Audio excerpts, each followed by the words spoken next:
Hi everyone, स्वागत है आप सबका फिर से एक नए वीडियो पर। दोस्तों आज हम लोग देखेंगे वैसे प्रश्न जो कि 23 अगस्त 2024 को यूपीपी एग्जाम में पूछा गया है। फर्स्ट शिफ्ट में पूछा गया प्रश्नों को हम लोग आज हल करने का प्रयास करेंगे। आइए देखते हैं पहला क्वेश्चन। ध्यान से क्वेश्चन देखिएगा क्योंकि अगले एग्जाम में भी इसी पे आधारित क्वेश्चन पूछा जाएगा। एक निश्चित धनराशि 2 वर्ष के लिए 5% की दर से साधारण ब्याज 1600 है। 3 वर्ष बाद समान दर पर चक्रवृद्धि ब्याज ज्ञात कीजिए। इस तरह से क्वेश्चन दिया गया है तो सबसे पहले हम पी फाइंड करेंगे। तो पी इज इक्वल टू होता क्या है, एसआई कितना है तो 1600 गुणे 100 और बटा पी। आर कितना है तो 5 है और समय कितना है तो 2 है। इस फार्मूला का 5 दूनी 10 से एक जीरो यहाँ का काट दीजिएगा, कितना आ जाएगा ये तो ये आ जाएगा 16,000 रुपया। ठीक है, तो P हमको मिल गया 16,000 सीधा सीधी। अब P मिल गया ना तो हम यहाँ पे A फाइंड कर ले रहे हैं। तो A बराबर होता क्या है तो P कितना है 1600 है, सॉरी 16,000 है। P 1 प्लस R बाई 100 होता है ना, तो सीधे सीधे इसको हम क्या लिख सकते हैं 21 बटा 20 का होल क्यूब लिख सकते हैं। नहीं लिख सकते हैं ऐसे, तो हमको कितना मिल जाएगा 16,000 गुणे 21 का क्यूब 9 2 6 1 होता है तो 9,261, इतना तो मालूम ही होना चाहिए। अब 20 का क्यूब कितना होता है 8,000 होता है तो 8,000 लिख लीजिए। 1 2 3 से 1 2 3 कैंसिल हो जाएगा। अब 8 से काटिए, 8 दूनी 16, कितना आ गया दोस्तों ये तो 2 एक कन्ने 2, 2 छक्के 12, 2 दूनी 4 1 5 और 2 नवा 18, इतना आ गया। 16,000 मूलधन है और 18,522 मिश्रधन इसमें मिल रहा है चक्रवृद्धि ब्याज से। तो इसमें से 16,000 को माइनस कर दीजिए दोस्तों, तो कितना आ जाएगा आपका 2 2 5 2 2,522 रुपया आ जाएगा। ऑप्शन नंबर ए इसका सही है दोस्तों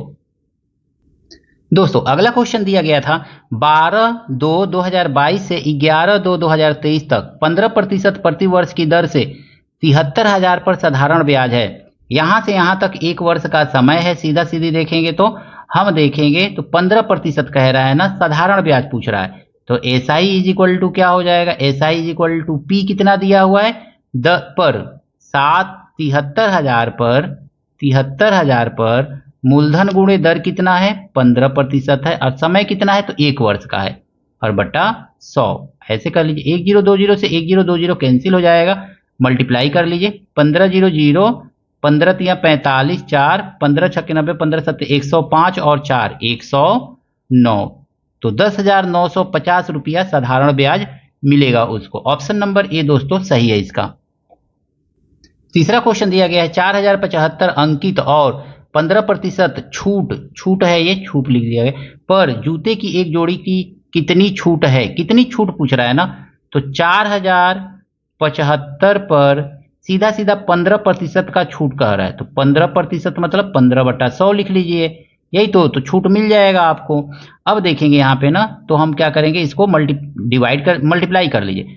15 पचे 75, आगे हासिल 7, 15 छक्के 15 सत्ते 105 और 7 112, 11 बचा, 1500 को 60, 70 1 71, नीचे 2 जीरो है तो 2 अंक पे दशमलव लगा दीजिए यहाँ पे, यानी 71 रुपया 25 पैसे का छूट मिलेगा 15% के हिसाब से। तो छूट पूछ रहा है तो कितना हो जाएगा, ऑप्शन नंबर डी दोस्तों क्वेश्चन दिया गया एक दुकानदार एक वस्तु के अंकित मूल्य पर 10% छूट देता है लेकिन छूट वाले मूल्य पर 8% की बिक्री कर लगाता है। यदि ग्राहक ने बिक्री कर सहित मूल्य 34,020 का भुगतान किया तो वस्तु का अंकित मूल्य, मान लीजिए वस्तु का अंकित मूल्य X है, 10% का छूट देने के बाद वस्तु का मूल्य कितना हो जाएगा 90/100 लिख लीजिए, मल्टीप्लाई कर दीजिए और उसके बाद 8% का इसी पर तो मिल रहा है, 8% का क्या मिल लग रहा है तो 8% का बिक्री कर लग रहा है। तो 8% का बिक्री कर लगने के बाद वस्तु का मूल्य हो जाएगा 108/100। ठीक है, और इसके बाद जो देना पड़ेगा वो हो गया है उसका 34,020 रुपया। ऐसे अब इसको सॉल्व करेंगे दोस्तों, तो इधर से ना इस पूरे को हम इधर लेके चले जाएंगे। जैसे 90 को इधर से हटाएंगे तो इधर आकर के 100 ऊपर चला जाएगा और 90 नीचे चला आएगा। फिर इधर से इसको हटाएंगे तो ये कहाँ पे आ जाएगा तो 100 ऊपर चला जाएगा, 108 नीचे आ जाएगा। 108 ऐसे लिख लीजिए सीधा सीधे। अब ध्यान से देखिए, एक जीरो से एक जीरो काट दीजिए, 9 से इसको काटिए तो कितनी बार में कटेगा, 9 3 27, 9 3 27, 28 29 30, 70 बचा, 9 7 63 और 9 8 72, इतना आ जाएगा। फिर इससे काटिए, 9 1 9, 9 दूनी 18, 9 चौको 36, 9 दूनी 18, फिर काटिए, 6 दूनी 12, 6 सत्ते 42, इससे काट दीजिए इसको, 2 5 10, 2 5 10, जीरो आ जाएगा। अब कितना बचा ये, तो 7 गुणे 50 गुणे 100 बचा, यानी 7 गुणे 50 गुणे 100 बचा है, कितना आ जाएगा, 7 5 35, 35 3 जीरो लिख दीजिए। तो बस ये आपका आंसर हो जाएगा 35,000, यानी कि अंकित मूल्य कितना है, 35,000, ऑप्शन नंबर ए। मात्र 2 लाइन में इसको लगा सकते हैं दोस्तों क्वेश्चन को। दोस्तों यहाँ पे दिया गया है ना, x और 1/x का औसत यम है, यानी x प्लस 1/x अपन 2, इसका औसत निकालने के लिए 2 से भाग, 2 अंक है तो 2 से भाग देंगे तो इसका औसत यम दे रहा है। ठीक है, इसको सॉल्व करेंगे तो हमको मिलेगा x plus 1/x is equal to 2 यम मिल जाएगा। इतना ही तो मिलेगा दोस्तों ना। अब दोस्तों आपसे पूछा जा रहा है ना कि x square plus 1/x square का औसत बताइए। औसत मतलब इसके नीचे हमको क्या लिखना है, 2 से भाग देना है। हम क्या करेंगे ना, इसमें 2 जोड़ लेंगे और 2 घटा भी देंगे। 2 जोड़ेंगे तो ये फार्मूला यहाँ से यहाँ तक बन जाएगा, इतना दिमाग तो लगाना ही पड़ेगा। तो ये बन जाएगा x प्लस 1/x का होल स्क्वायर बन जाएगा, और -2, और बाई 2 तो रहेगा ही रहेगा। अब इसके जगह पे क्या लिखेंगे, 2m लिखेंगे। तो इसके जगह पे हमने क्या लिखा, 2m का होल स्क्वायर, अब -2 और बाई 2, ये कितना हो जाएगा, 2m को लिख सकते हैं हम 4m स्क्वायर और -2, और दोनों के नीचे 2 2 लिख दीजिए, ऐसे 2 2, तो 2 से इसको काटेंगे तो 2 दूनी 4, और 2 से काटेंगे तो 1 आएगा। यानी आंसर क्या आ गया दोस्तों, तो 2m स्क्वायर -1, यही आपका आंसर है दोस्तों। तो औसत कितना हो जाएगा, 2m square -1, 2m square -1, option number D. दोस्तों ये क्वेश्चन हमने बार बार अपने वीडियो में बताया है। यदि 3 क्रमागत सम संख्या का योग 78 है तो दूसरी सबसे बड़ी संख्या, आपको कुछ नहीं करना है, 78 को 3 से भाग दे देना है तो कितना आ जाएगा, 3 दूनी 6, 3 छके 18। 3 संख्या यानी कि 3 संख्या ऐसे होगी, बीच वाली संख्या ही मिलती है। जब भी 3 संख्या दे तो ये बीच वाली 3 दे, 5 दे, 7 दे तो बीच वाली संख्या मिलती है। इसमें से 2 घटा दीजिए तो यहाँ पे 24 मिलेगा, इधर 2 जोड़ दीजिए तो इधर कितना मिल जाएगा, 28। तो दूसरी बड़ी संख्या कौन सी हो गई, 26 हो गई, बीच वाली ही संख्या मिलती है, ऑप्शन नंबर डी। दोस्तों यहां पे दिया गया है, यदि 9 क्रमागत सम संख्या का औसत 132 है तो पहली और अंतिम संख्या का अंतर ज्ञात कीजिए। 9 क्रमागत सम संख्या का औसत दिया हुआ है ना, तो हम लिख लेंगे यहाँ पे 9x बराबर कुल संख्या का योग 9 गुणे 132। 9 से 9 काट देंगे तो x का वैल्यू आ जाएगा आपका दोस्तों 132। अब सबसे छोटी संख्या कौन सी होगी, तो सबसे छोटी संख्या देखिए दोस्तों, सबसे छोटी संख्या कितनी होगी, तो 132 में से 9 में से 1 निकाल के आधा कर दीजिए 4, और 4 दूनी 8, तो इसमें से 8 घटा दीजिए तो आपको कितना मिल जाएगा, 124 मिलेगा। और यहाँ पे 132 में बड़ी संख्या है तो 8 जोड़ दीजिए, जो घटाया जाता है वही जोड़ दिया जाता है। तो 8 2 10, 3 1 4, 140 मिल जाएगी। अब दोनों संख्याओं का अंतर पूछ रहा है, 140 में से 124 घटाएंगे कितना आ जाएगा दोस्तों, 6, और 3 में से 2 गया 1, 16 आ जाएगा। तो यही आपका आंसर है, ऑप्शन नंबर डी। अब यहाँ पे कॉन्सेप्ट समझ लीजिए दोस्तों। देखिए मान लीजिए कि हम बीच वाली संख्या x मानेंगे तो इसके बाद वाली संख्या को हम x प्लस 2 मान लेंगे, फिर उसके बाद वाली को x प्लस 4 मान लेंगे, -8। इस तरह से एक संख्या, दो संख्या, 3 4 5 6 7 8 9। देखिए प्लस माइनस से सब कट जाएगा तो कितना आ जाएगा, 9x ना आएगा, 9x आ गया। 9x का मतलब कुल संख्या का योग, इन सभी संख्याओं का योग करेंगे तो 9x आएगा। तो 9x हमने लिख लिया है। और चूंकि ये औसत है तो औसत में 9 से गुणा कर देते हैं, जितनी संख्या रहती है उससे गुणा करेंगे, कुल योग मिलेगा। ये भी संख्या का कुल योग है, ये भी कुल संख्या का योग है। तो इस तरह से क्वेश्चन को आप सिंपली सॉल्व कर लेंगे। 8 क्यों घटाया, सबसे छोटी संख्या x माइनस 8 है दोस्तों, तो x माइनस कर देंगे। सबसे बड़ी संख्या x प्लस 8 है तो इसको हम प्लस कर लेंगे। इस तरह से बड़ी संख्या छोटी संख्या मिल जाएगी, अंतर मालूम कर लीजिए सिंपली। दोस्तों बहुत ही अच्छा क्वेश्चन दिया गया है। चावल के प्रति किलोग्राम मूल्य में 25% वृद्धि परिणाम स्वरूप एक व्यक्ति 1200 में 6 केजी कम चावल खरीद पाता है। चावल का प्रति किलोग्राम प्रारंभिक मूल्य था, हम देखेंगे कितना है, तो 25%। 25% का मतलब क्या होगा, 1/25 करने 25, 25 चौको 100, 1/4 होगा। पहले मूल्य होगा 4, अब मूल्य बढ़ के कितना हो गया, तो 4 और 1 5 हो गया, ठीक है ना।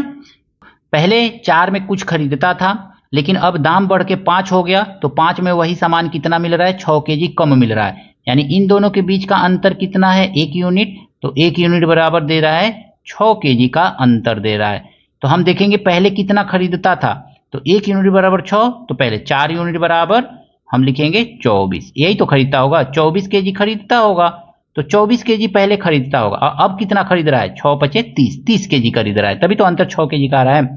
अब देखिए 24 केजी खरीदता था ना, तो 1 केजी का दाम पहले कितना था, 1 केजी का मूल्य, 1 केजी का मूल्य हम देखेंगे कितना है, तो 1 केजी का मूल्य, कुल मूल्य कितना मिल खरीद रहा है, कितने में खरीद रहा है, 1200 में। अब कितना खरीद रहा है, तो 24 केजी खरीद रहा है। इसे काट दीजिए, तो 4 पचे 2 पचे 10, 4 पचे 1 0, यानी कि पहले मूल्य कितना था, 50 रुपया पर केजी था।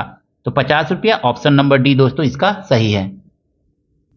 दोस्तों यहाँ पे दिया गया है 0.0505, 0.25, 1.25 का महत्तम समापरिवर्तक ज्ञात कीजिए। कैसे ज्ञात करेंगे, सबसे पहले हम लिख लेंगे 5/100, इसको फ्रैक्शन के रूप में लिख लीजिए 5/10, फिर 25/100, फिर 125 हम कितना लिखेंगे, तो यहाँ पे भी 100 लिखेंगे। हमको मौसक ज्ञात करना है ना, तो मौसक ज्ञात करने HCF ऊपर का ज्ञात कर लेंगे और नीचे का LCM। हम HCF ज्ञात करते तो सबसे छोटा वाला लेते हैं, तो 5 5 छोटा 5 ले लेंगे, तो HCF कितना हो जाएगा या इसका, तो 5 हो गया, 5 ले लिए। LCM देखेंगे तो सबसे बड़ा वाला, क्योंकि 5 सबको काट देगा, 5 से 5 भी कटेगा, 5 से 25 भी कटेगा, 5 से 125 भी कटेगा, तो 5 HCF हो गया आपका। सबसे बड़ा वाला लेंगे तो 100 100 100 सब में है, एक 10 है, तो 10 से 100 में भाग हो ही जाएगा, तो 10 जो होगा इसका LCM होगा। अब 100 से 5 में भाग देंगे तो कितना आएगा, 0.05, यही आपका आंसर है। दोस्तों क्वेश्चन दिया गया है, सबसे छोटी संख्या ज्ञात कीजिए जिसे 4 6 7 8 9 से विभाजित करने पर प्रत्येक स्थिति में शेषफल 3 बचता है। जब भी ऐसा क्वेश्चन दे तो हम क्या करते हैं, LCM निकालते हैं। किसका निकालेंगे, 4, 6, 7, 8 और 9। LCM निकालते समय सबसे बड़ी संख्या लेते हैं, बड़ी संख्या को देखते हैं किससे किससे कट जाएगा। 4 से बड़ी संख्या कटेगा, नहीं कटेगा। 6 से, तो 6 में 3 होगा, उससे कट जाएगा, तो बस 2 बचा यहाँ पे। 7 से कटेगा, नहीं कटेगा। 8 से नहीं कटेगा। अब देखेंगे 2 4 8 में 8 सबसे बड़ा है, 2 भी 8 में आता है, तो 2 कैंसिल हो जाएगा। 4 दूनी 8, 4 भी आता है, 4 कैंसिल होगा। अब 7 8 9 तीनों ऐसी संख्या है जो एक दूसरे में नहीं आती, मल्टीप्लाई कर लीजिए। 7 बटे 56 अगुणे 9 और 9 छके 54, 5 9 पचे 45 और 5 9 पचे 45 और 5 50। इसमें 3 जोड़ दीजिए दोस्तों, क्योंकि शेष बचता है तो 3 जोड़ा जाता है, जोड़ लीजिए तो 507। जब भी कहे शेषफल बचता है उसको LCM निकाल करके जोड़ लीजिए। तो ये हो गया आपका 507 आंसर, ऑप्शन नंबर सी। देखिए दोस्तों यहाँ पे दिया गया है, यदि 30 टेबलों का लागत मूल्य, यहाँ लागत मूल्य याद रखिएगा, 40 टेबलों के विक्रय मूल्य को याद रखिएगा कि बराबर है तो हानि प्रतिशत है। 40 टेबलों का विक्रय मूल्य दिया हो ना, तो इसको हम CP मानेंगे, ठीक है। जब भी वस्तु की संख्या दिया रहता है तो उसको विक्रय मूल्य वाले को CP मान लीजिए और लागत मूल्य मतलब क्रय मूल्य वाले को SP मान लीजिए। CP 30 रुपया में 40 रुपये में खरीद कर 30 रुपये में बेच रहा है, हानि हो रहा है, कितने का हानि हो रहा है, 10 रुपये का। CP कितना है, 40 रुपये का। जब भी ऐसा क्वेश्चन दे आप दोस्तों, यही वाला फंडा अप्लाई कीजिए, अब मल्टीप्लाई कर दीजिए इसको 100 से, बस 0 से 0 गया, 4 से इसको काट दीजिए, 4 दूनी 8, 4 पचे 20। मात्र सेकेंडों में इस तरह के क्वेश्चन को आप सॉल्व कर सकते हैं। 25%, ऑप्शन नंबर डी। यहां दोस्तों दिया गया है ना, 10 रुपए में 4 की, एक फल विक्रेता कुछ संतरे 10 रुपए में 4 की दर से और उतने ही अधिक संतरे 10 रुपए में 5 की दर से खरीदता है। अब वह पूरे लाट को 20 रुपए में 9 की दर से बेचता है, उसका लाभ या हानि प्रतिशत है। सबसे पहले देखेंगे ना, तो 10 रुपए में कितना खरीद रहा है, 4 गो खरीद रहा है, और 10 रुपए में क गो बेच रहा है, तो 5 गो बेच रहा है। सब बराबर है खरीद रहा है। 4 और 5 का एलसीएम निकाल लीजिए, आएगा 20। तो 5 चौको 20, तो इसमें 5 से मल्टीप्लाई कर दीजिए, सॉरी यहाँ पे नहीं, यहाँ 5 से इसमें मल्टीप्लाई कीजिए और 5 से इसमें भी मल्टीप्लाई कीजिए। 4 से इसमें मल्टीप्लाई कीजिए, गलती हो रहा है, इसमें 4 से मल्टीप्लाई कीजिए, इसमें 5 से मल्टीप्लाई कीजिए, 5 से यहाँ पे भी मल्टीप्लाई कर दीजिए और 5 से 4 से यहाँ पे मल्टीप्लाई कर दीजिए। अब कितना हो जाएगा, 10 पचे 50, तो इसका वैल्यू हो गया 50, यहाँ पे लिख लीजिए 50, और 10 चौको 40, इसका वैल्यू हो गया 40। यहाँ पे देखेंगे 5 चौको 20 संतरा खरीदा, और फिर यहाँ पे देखेंगे 5 चौको 20 संतरा ये खरीदा, बराबर बराबर संतरा। 20 संतरा 50 रुपए में खरीदा, फिर 20 संतरा 40 रुपए में, कुल 90 रुपए का संतरा को खरीद लिया, 40 को खरीद लिया, ठीक है ना। यानी 90 रुपए में 40 संतरा खरीदा। यहाँ पे लिखिए संतरा, संतरा, यहाँ पे लिखिए रुपया, रुपया, रुपया को बाद में लिखिएगा, याद रखिएगा। कितना रुपया में, तो 40 रुपया में 90 संतरा खरीदा है, और कितना में बेच रहा है, 20 रुपया में 9 गो संतरा बेच दे रहा है। 9 नवा 81, 810, और 4 दूनी 8, 80। इतना तो आपको क्लियर करना पड़ेगा, इस तरह से करना है। संतरा को पहले रुपया, पहला वाला जो होता है सीपी को रिप्रेजेंट करता है, दूसरा वाला जो होता है एसपी को रिप्रेजेंट करता है। अब बताइए 810 रुपया में खरीद कर 800 रुपया में बेच रहा है, 10 रुपये का हानि हो रहा है ना, तो 10 बट्टा कितना में बेच रहा है, 8 कितना में खरीदा है, 810 रुपया में, तो 810 और गुणे करेंगे 100। देखिए 1 जीरो से 1 जीरो कट जाएगा, कितना आ गया 100 और बट्टा 81। इसको भाग देंगे ना दोस्तों, तो ये कितना आ जाएगा, तो ये आ जाएगा 81 एकन्ने 81 होल 19 बट्टा 81। एक सही 19 बट्टा 81 का हानि होगा, तो एक सही 19 बट्टा 81, ऑप्शन नंबर सी इसका सही है दोस्तों। दोस्तों क्वेश्चन दिया गया है ना, निखिल और रीतू की आय 2 संबंधे 1 के अनुपात में है, वे 5 संबंधे 3 के अनुपात में खर्च करते हैं और 4 संबंधे 1 के अनुपात में बचत करते हैं। यदि दोनों की कुल मासिक बचत 10,000 है तो प्रत्येक की मासिक आय है। बड़ा सा क्वेश्चन है लेकिन छोटा आंसर होगा। देखिए ये है रीतू, लिख लीजिए रीतू, रीतू, ये है रीतू के बाद कौन है, तो निखिल, सॉरी पहले निखिल है, देखिए गलती हो रहा है, निखिल, तो लिख लीजिए निखिल, निखिल, और यहाँ पे लिख लीजिए रीतू, तो ये है रीतू, ठीक है। इनकी आय का अनुपात, तो यहाँ पे लिखिए आय, आय का अनुपात क्या है, तो 2 संबंधे 1 है। व्यय का अनुपात क्या है, तो लिखिए अनुपात खर्च करते हैं व्यय, यानी व्यय कितने का अनुपात है, तो 5 संबंधे 3 का है, ऐसे कर लीजिए। अब फिर देखेंगे ना, तो अब कह रहा है कि बचत का अनुपात, बचत का अनुपात उनका कितना है, तो बचत का अनुपात है उनका 4 संबंधे 1, तो 4 संबंधे 1 लिख लीजिए, जैसा दिया है, बचत दिया है पूरा 4 1 5, तो मालूम कर सकते हैं सीधा सीधी, ये तो 1 दिया है, तो रीतू की बचत कितनी होगी, तो 1 बट्टा 5 कर देंगे और गुणे 10,000, तो 5 दूनी 10, 3 जीरो उतार लेंगे तो 2,000 हो जाएगा। यानी कि ये बचत क्या शो कर रहा है, 2,000 को, तो ये कितने को, 10,000 में से 2,000 ये बचत कर रहा है, तो 8,000 ये बचत करता होगा सीधा सीधी, तो ऐसे लिख लीजिए 8,000 को। नहीं कर सकते हैं ना, ऐसे कर सकते हैं, एकदम आसान तरीका है। तो 8,000 ये बचाएगा, 2,000 ये बचाएगा। अब आपको देखिए दोस्तों करना क्या है, 8 तिरिके 24 मल्टीप्लाई कर दीजिए, इसका इसमें मल्टीप्लाई कीजिए, तो 8 तिरिके 24, 24,000 और 5 दूनी 10, तो ये 10,000। इस बात को याद रखिएगा दोस्तों, इस तरह से। फिर यहाँ पे 3 दूनी 6 और 5 एकन्ने 5। अब देखिए 6 और 5, यहाँ पे अंतर कितने का है, तो 1 का अंतर है। यहाँ पे अंतर कितने का है दोस्तों, तो 14 का अंतर है, तो 14,000। 1 बराबर 14,000, तो 2 बराबर कितना होगा, तो 2 बराबर 28,000, तो 28,000। बस इतना ही करना था दोस्तों। देखिए पहला ये 1 को रिप्रेजेंट कर रहा है, ये वाला 14,000 रीतू का इनकम है, और 2 रिप्रेजेंट कर रहा है 28,000 को, ये किसका, निखिल का इनकम है। तो निखिल का 28,000 और रीतू का 14,000, ऑप्शन नंबर सी इसका सही है। देखिए दोस्तों बहुत बड़ा क्वेश्चन है, आधा दिख रहा है आधा नहीं दिख रहा है, अभी देखेंगे पूरा।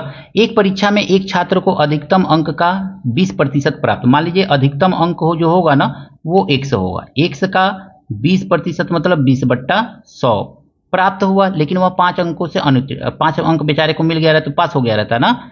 अब देखिए आगे फिर कह रहा है दूसरा को मिल रहा है 30%, यानी कि x का 30% मिला, और वो क्या हो गया 30% बट्टा 30/100 लिख लेंगे। अब माइनस करेंगे, देखिए 20 अंक अधिक प्राप्त करता है 30%, तो पासिंग से 20% अधिक, तो 20% कम, 20 नंबर कम पाया होता तो ये दोनों बराबर होते, 5 नंबर ये अधिक पा गया रहता तो फेल नहीं होता, 20 नंबर ये कम पाया रहता तो भी ये फेल नहीं, मतलब दोनों बराबर हो जाते इस तरह से। अब देखेंगे ना इसको, तो देखिए इसको आगे लेके चले जाइए, इसको इधर लेके 20 इधर आएगा तो 20 5 कितना हो जाएगा 25 हो जाएगा, और इसको लेके जाएंगे आगे हुआ तो माइनस ही ना होगा, 30x में से 20x घटा देंगे तो 10x आ जाएगा, यही ना आएगा। अब बट्टा 100, एक जीरो से एक जीरो कट जाएगा, मल्टीप्लाई कर लेंगे तो x बराबर आ गया आपका 250 अंक। 250 अंक का परीक्षा हुआ है, पासिंग नंबर निकालिए अब जल्दी से। तो 250 का 20% बट्टा 100 और प्लस 5, सॉल्व करिए, 1 0 2 0 1 0 2 0, 25 दूनी 50 5 55, 55 नंबर जो है ये क्या है पासिंग नंबर है, ठीक है, याद रखिएगा ये 55 नंबर जो है आपका पासिंग नंबर है। तो कह रहा है पासिंग परसेंटेज बताइए, तो 55 बट्टा 250 अगुणे 100, यही तो करेंगे ना, 1 0 से 1 0 काट दीजिए, अब 5 पचे 25, अब 5 दूनी 10, 5 कन्ने 5, 5 कन्ने 11 दूनी 22, यानी कि 22% जो है पासिंग नंबर है। ऑप्शन नंबर डी इसका सही है दोस्तों। दोस्तों क्वेश्चन दे रहा है ए बी और सी का औसत वजन 60 केजी है, यदि ए और बी का औसत वजन 30 केजी है तथा बी और सी का औसत वजन 70 केजी है, तो बी का वजन क्या है। सीधे सीधे देखिए ए प्लस बी प्लस सी का औसत वजन कितना है 60, तो टोटल वजन कितना होगा 6 18 180 केजी। बी और सी का वजन दिया हुआ है कितना, तो क्या ए और बी का वजन दिया हुआ है, ए और बी का वजन दिया हुआ है कितना दे रहा है, तो ये कह रहा है 30 केजी है, तो 30 तो कितना हो जाएगा, ये दो ही है तो 60 हो जाएगा। तो सी का वजन यहां निकल नहीं जाएगा, ए और बी निकाल देंगे, यानी कि 180 केजी तीनों का है और ए और बी का 60 केजी है, तो 180 में से 60 घटाएंगे तो सी का मिल जाएगा 120 केजी, इतना याद रखिएगा। अब कह रहा है बी और सी का वजन, बी प्लस सी का औसत वजन कितना है 70 केजी है, तो दोनों का मिलाकर के कितना हो जाएगा 7 दूनी 14 140 केजी हो जाएगा। सी का हमको मालूम है 120 है, तो बी का मालूम नहीं कर सकते हैं, सी का हमको मालूम है 120 केजी है और बी और सी मिलाकर के 140 केजी है, 140 में से 120 निकाल देंगे तो बी का वजन निकल जाएगा, तो बी का वजन कितना आ जाएगा दोस्तों, तो 20, 140 में से 120 घटाएंगे 20 से ना आएगा, तो 20 केजी बी का वजन है। कुछ कैलकुलेशन नहीं करना है, मात्र इस फंडा को अप्लाई कीजिए, आपका आंसर आ जाएगा दोस्तों। दोस्तों यहां पे दिया गया है एक व्यक्ति ने एक घोड़ा 25% लाभ पर बेचा, मान लीजिए घोड़े का जो सीपी है ना, यहाँ पे थोड़ा सा लिख लीजिए सीपी और यहाँ पे लिख लीजिए ना एसपी, ठीक है, 100 रुपये में खरीदा और 25% लाभ पर बेचा, तो 125 में उसने बेच दिया होगा। अब कह रहे यदि वह 35% कम में खरीदता, 35% 100 रुपये की बजाय 35% कम करेंगे तो कितना आ जाएगा 65 रुपया आ जाएगा, 65 में खरीदता और 36 का लाभ होता, 36 का लाभ होता ना, तो 65 पर 36 का लाभ यहाँ पे निकाल लीजिए, 65 पर 36 का लाभ पर एसपी क्या हो जाएगा, तो 136 बटा 100, यही तो लिखेंगे ना, ये 5 13 65 और ये 5 दूनी 10, यही तो आएगा, 2 छक्के 12, 2 तिहाई 6, 2 एकन्ने 2, मल्टीप्लाई कर लीजिए, ये देखिए 2 छक्के 12 और 2 अट्ठे 16, 8 होगा, 13 अट्ठे 104, 13 अट्ठे 104, 10 बचा, 13 छक्के 78 और 10 88, तो 88 आ गया, एक अंक पे दशमलव लगा लेंगे तो 88 रुपया 40 पैसा, यानी कि 88.40। अब देखेंगे एसपी कह रहा है ना कितना कम हो गया, देखिए 125 दशमलव यहाँ पे बढ़ाइए, 6 और 15 में से 14 में से 8 गया 6 दशमलव लगा लीजिए और 11 में से 8 गया 3, 36.6 रुपया का कमी हुआ यहाँ पे। कह रहा है 732 कम होता, तो 36.6 यूनिट जो होगा इसी के बराबर ना होगा, तो सीधे सीधे लिख लीजिए 36.6 बराबर 732, तो इसको नीचे भेजिए, यहां से कट कीजिए, यहां पे नीचे भेज दीजिए, तो 36 दशमलव हटा दीजिए, 0 बढ़ा दीजिए ऊपर, तो 100 बराबर कितना होगा, तो 100 से इसमें मल्टीप्लाई कर दीजिए, यही आपका क्या हो जाएगा, घोड़े का क्रय मूल्य। 36 से काटेंगे तो ये 2 बार में कट जाएगा, 36 दूनी 732, 0 उतार लीजिए, 2 से मल्टीप्लाई करेंगे कितना आ जाएगा, 20 से 100 में, तो ये आ जाएगा 2000 दोस्तों। तो इस तरह से 2000 उसका क्रय मूल्य है घोड़े का, ऑप्शन नंबर ए। इसी ट्रिक का यूज करेंगे तो आपका क्वेश्चन मात्र कुछ ही सेकंड में लग जाएगा दोस्तों यहां पे कहा जा रहा है ना, 2 प्रकार के चावल की दर 11 प्रति किग्रा और 21 प्रति किग्रा है। 17 प्रति किग्रा की दर से एक मिश्रण प्राप्त करने के लिए 2 प्रकार के चावल का अनुपात ज्ञात कीजिए। एलिगेशन यानी मिश्रण का ये प्रश्न है, कैसे करेंगे, तो 11 रुपया एक का दाम है, 21 रुपया एक का, और 17 का प्राप्त करना है। तो इसको क्या कीजिए, 11 में से 17 माइनस कीजिए, आ जाएगा कितना 6, 21 में से 17 माइनस कीजिए, आ जाएगा 4, यानी कि इसको काटेंगे तो कितना आ जाएगा, 2 दूनी 4 और 2 तिहाई 6, 2 संबंधित 3 का अनुपात है, ऑप्शन नंबर बी। दोस्तों यहां पे क्वेश्चन क्या आ गया है ना, 2 रेलगाड़ियां क्रमशः 59 किलोमीटर पर आवर और 32 किलोमीटर पर आवर की चाल से समान दिशा में चलती हैं। तेजी से चलने वाली रेलगाड़ी धीमी गति से चलने वाली रेलगाड़ी में बैठे एक व्यक्ति को 16 सेकंड में पार करती है। तेज गति से चलती रेलगाड़ी की लंबाई है, इस तरह से पूछ रहा है। एक ही दिशा में चल रही है तो सापेक्ष चाल निकालिए, सापेक्ष चाल आपको लिखना उगना तो रहेगा नहीं वहां पे, आप तो डायरेक्ट कर सकते हैं वहां पे। सापेक्ष चाल का मतलब एक ही दिशा में चल रही तो घटाया जाता है, 9 में से 2 घटाएंगे आ जाएगा 7, और 5 में से 3 घटाएंगे आ जाएगा 2।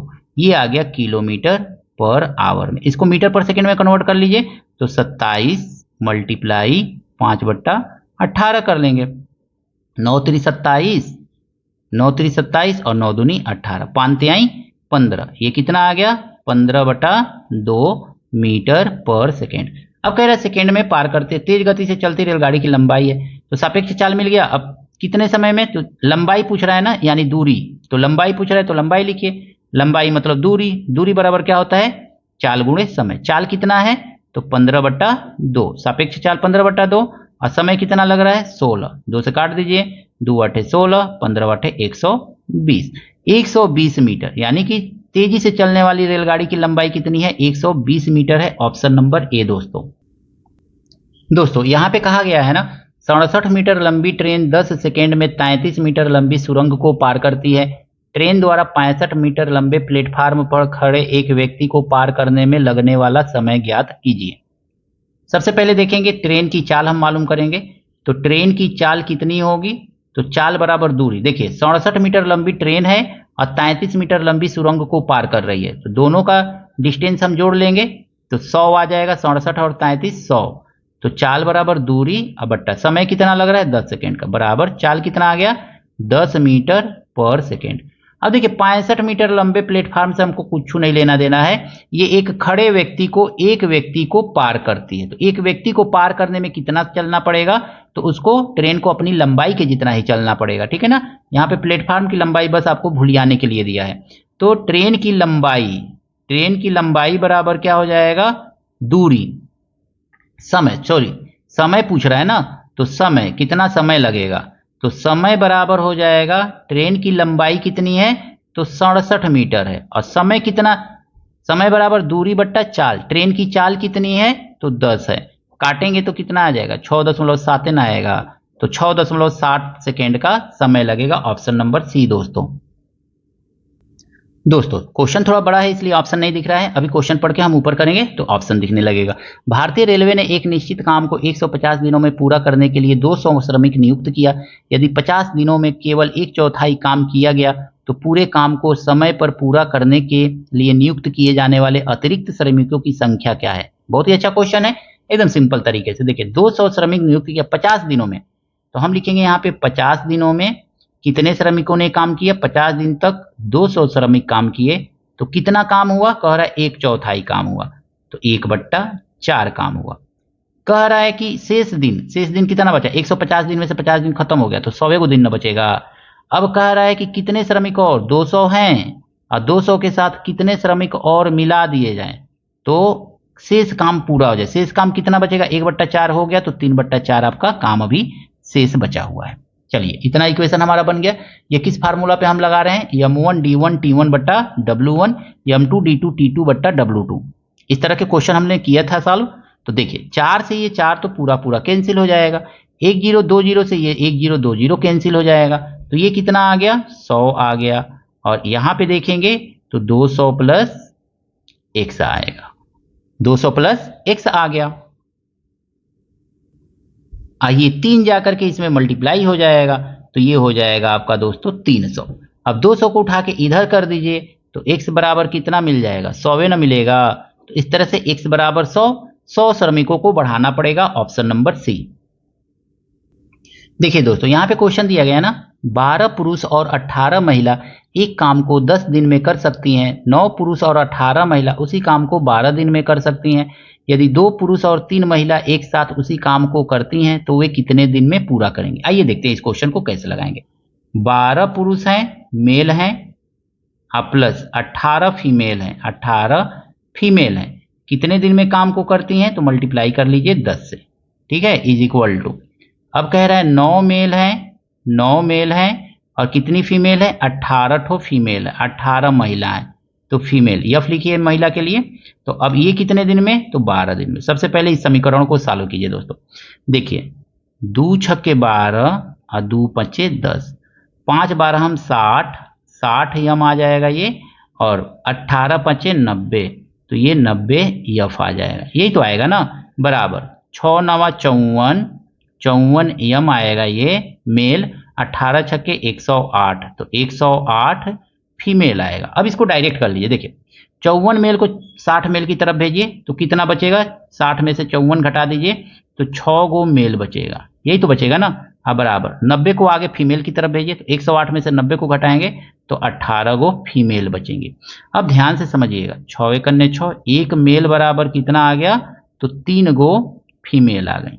अब देखिए यहाँ पे 12 पुरुष है ना, एक पुरुष बराबर 3 महिला, तो 12 पुरुष बराबर 36 महिला, 36 गो महिला 18 गो महिला, 36 महिला और 18 महिला, कितना 18 छत्ते 18 54 महिला हो जाएगा। तो सीधे सीधे लिखिए 54 महिला काम को कितने दिन में करती हैं, 10 दिन में करती हैं। तो कह रहा है 2 पुरुष और 3 महिला, एक पुरुष बराबर 3 महिला, तो 2 पुरुष बराबर 6 महिला और 3 गो ई, 6 3 9 गो महिला उसी काम को मान लीजिए कि 1 दिन में करेंगी। 9 से काट दीजिए, 9 छक्के 54 और 1 बराबर कितना आ गया, 10 छक्के 60, यानी कि 2 पुरुष और 3 महिला उस काम को कितने दिन में करेंगे, 60 दिन में कंप्लीट कर लेंगे, ऑप्शन नंबर बी दोस्तों। दोस्तों आपसे एक क्वेश्चन पूछा गया है, 12.5 की दर से एक धनराशि कितने समय में दुगुनी हो जाएगी। कितने समय में, टाइम पूछ रहा है, तो टाइम बराबर क्या होता है, टाइम बराबर होता है SI गुणे 100 और बटा क्या होता है P इंटू R। अब आपसे कह रहा है ना कितने समय में कोई धन दोगुनी हो जाएगी, 2x हो जाएगी। तो ये है P आपका, ये क्या है आपका, ये आपका है A, तो SI कितना हो जाएगा, तो A माइनस P, यानी SI आपका हो जाएगा x हो जाएगा, यही तो होगा ना दोस्तों। इसी कॉन्सेप्ट पे लगाइए इस क्वेश्चन को। तो T इक्वल टू देखेंगे तो SI है आपका x गुणे 100 और बटा P है आपका x और गुणे 12.5 है ना, तो 12.5 न लिख करके ऊपर आएगा 0 बढ़ा दीजिए, x से x कट गया, इसको काटेंगे तो 25 चौको 100 0, 25 5 अब 5 8 40, यानी 8 वर्ष का समय लगेगा। ऑप्शन नंबर ए जो है इसका सही है। तो यूपीपी में पूछे गए सभी प्रश्नों को हमने मैथ के सभी प्रश्नों को सॉल्व करने का प्रयास किया है। कहीं कोई त्रुटि हो गई है, कुछ गलती हो गई है, जरूर कमेंट करके बताइएगा दोस्तों। मिलते हैं नेक्स्ट वीडियो में कुछ नए प्रश्नों के साथ। Thank you, best of luck.